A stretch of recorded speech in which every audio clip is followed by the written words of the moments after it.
रहली school mummy बरंधवावलू पढ़े की बिरिया मम्मी ते नहीं दिया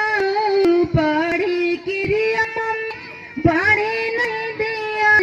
जाता लिया स्कूल मम्मी बरंधवावलू जाता रहली स्कूल मम्मी बरंधवावलू थोड़ा सा सयान भैलो शादी में फसावालू थोड़ा सा सयान भैलो शादी में फसावालू उपजल शरीरिया के मिट्टी में मिलावालू उपजल शरीरिया के मिट्टी में मिलावालू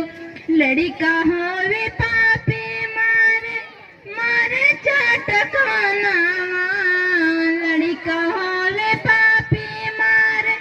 मारे चटकाना कुछ नहीं तो के पापा समानावा कुछ नहीं दिले तो के माई दो समानावा पढ़े की बेरिया मम्मी पढ़े नहीं दियालू पढ़े की बेरिया मम्मी पढ़े नहीं दियालू जाता रहली स्कूल